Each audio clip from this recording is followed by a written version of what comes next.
Sebuah pelajaran penting dialami Raja Harun ar-Rasyid ketika ia menunaikan ibadah haji. Salah satu pemimpin Abbasiyah pada abad ke-7 ini sempat dibuat jengkel oleh tingkah seorang pemuda kampung, Arabi atau Badui. Pemuda berpenampilan sederhana dan lebih mirip dengan budak sahaya itu selalu mendahului Raja Harun ar-Rasyid. Padahal, sebelumnya sang raja telah memberikan peringatan bahwa selama ia melakukan ibadah haji, tidak boleh ada seorang pun yang mendahuluinya. Pengawal raja dengan sigap langsung melarang orang yang berpakaian sederhana itu, namun dengan tenang ia menjawab, bahwa Allah tidak membedakan derajat seorang raja dan rakyat di tempat ini.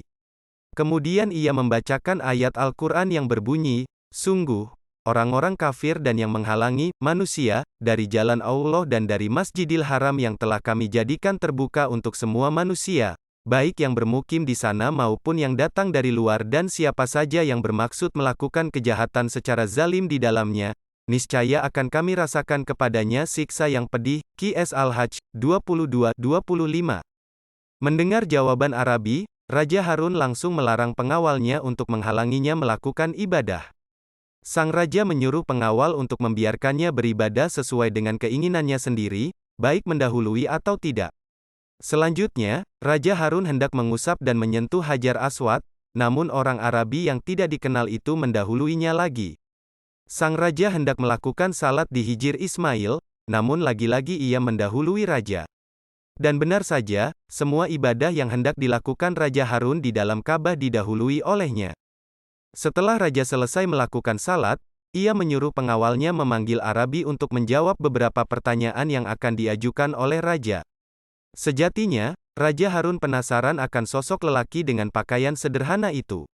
Akan tetapi, ketika pengawal memanggilnya, ia justru tidak mau memenuhi panggilan raja, bahkan ia menyuruh pengawalnya untuk memanggil rajanya. Sebab, analogi sang Arabi, orang yang butuh seharusnya mendatangi bukan malah didatangi. Lagi-lagi Raja Harun harus tunduk di bawah aturan rakyatnya sendiri. Setelah raja mendatanginya, ia mengatakan, "Wahai Arabi, saya hendak menanyakan perihal kefarduan kepadamu. Jika engkau bisa menjawab maka engkau orang yang hebat. Namun jika tidak, engkau orang yang lemah akan pengetahuan." Sebelum Arabi menjawab, ia justru menanyakan kepadanya, "Engkau bertanya perihal fardu yang mana? Fardu 1, 5, 17, 34, 94, atau satu fardu seumur hidup, atau satu fardu dari 12, satu fardu dari 40 atau 5 fardu dari 200? Mendengar pertanyaan Arabi, Raja Harun dan semua pengawal saat itu justru tertawa berbahak-bahak. Menurutnya, ia hanyalah omong kosong karena tidak bisa menjawab pertanyaannya. Setelah itu, raja mengancamnya apabila tidak bisa mempertanggungjawabkan pertanyaan yang ia ajukan.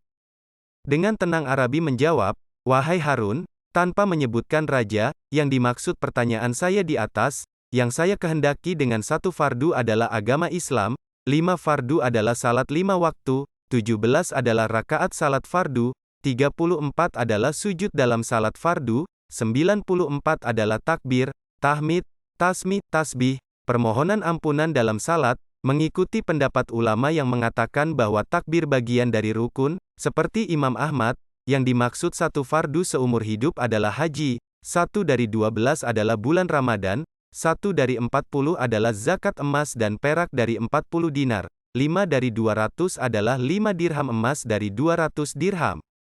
Mendengar jawabannya yang begitu detail dan terperinci, Raja Harun bersimpuh malu di hadapannya, kemudian mempersilakan Arabi untuk bertanya kepadanya.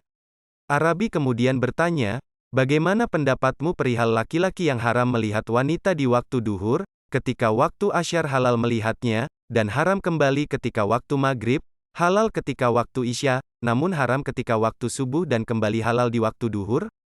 Pertanyaan yang disampaikan Arabi kepada Raja Harun ternyata membuatnya sadar, bahwa ia tidak memiliki pengetahuan sedikit pun di hadapannya. Dan benar saja, sang raja sama sekali tidak mengetahui jawaban atas pertanyaan tersebut. Sang Arabi kemudian menasihati Raja Harun disebabkan ketidaktahuan jawaban atas pertanyaan yang disampaikannya, "Engkau adalah seorang raja, tidak sepatutnya tidak bisa menjawab suatu permasalahan, apalagi pertanyaan orang desa yang tidak memiliki kuasa apapun, dan pertanyaannya sangat gampang." Raja Harun kemudian mengatakan, Semoga Allah meninggikan derajatmu dalam ilmu pengetahuan. Saya memohon untuk berkenan menjelaskan pertanyaan tersebut. Sebelum Arabi menjawab dan menjelaskan pertanyaan yang disampaikan pada raja, terlebih dahulu ia bersedia dengan syarat Raja Harun akan bersikap penyayang kepada fakir miskin, tidak menghina mereka, dan mengasihi orang tua. Alhasil, Raja Harun bersedia dengan syarat tersebut. Kemudian sang Arabi menjelaskan, lelaki tersebut haram melihat wanita yang bukan mahram pada waktu duhur. Ketika waktu asyar masuk, ia menikahinya sehingga halal untuk melihatnya. Namun, ketika memasuki waktu maghrib, ia menalaknya sehingga haram untuk melihatnya. Memasuki waktu maghrib ia merujuknya, tentu halal kembali baginya. Ketika waktu subuh masuk ia melakukan talak dihar kepadanya, dan haram kembali. Namun ketika memasuki waktu zuhur, lelaki tersebut membayar kafarat, denda, talak dihar, sehingga kembali halal untuk melihatnya. Mendengar penjelasannya yang sangat jelas dan memahamkan, Raja Harun tentu merasa berguru dan sangat berutang budi kepada Arabi. Sebagai ungkapan terima kasih, ia hendak memberikan pembantu yang akan melayaninya seumur hidup, ditambah dengan harta yang sangat banyak. Akan tetapi dengan kezuhudan dan ketakwaannya, ia menolak semua pemberian tersebut, dan menyuruh untuk memberikan kepada fakir miskin saja. Melihat kealiman dan ketakwaannya yang sangat tinggi, tentu membuat Raja Harun penasaran perihal siapa sosok yang dia ajak bicara sebenarnya. Dengan penuh hormat sang raja menanyakan keluarga Arabi dan tanah kelahirannya.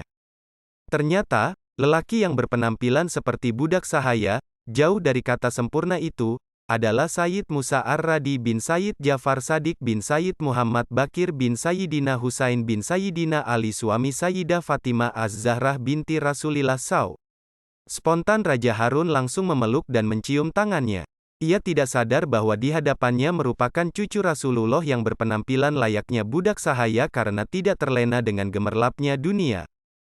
Dari kisah ini dapat kita ambil pelajaran bahwa kita tidak boleh memandang seseorang hanya dari penampilan luarnya saja, barangkali mereka yang tampak biasa-biasa namun mulia di sisi Allah. Dan sebaliknya, mereka yang tampak mulia dari pandangan kita belum tentu mulia di sisi Allah.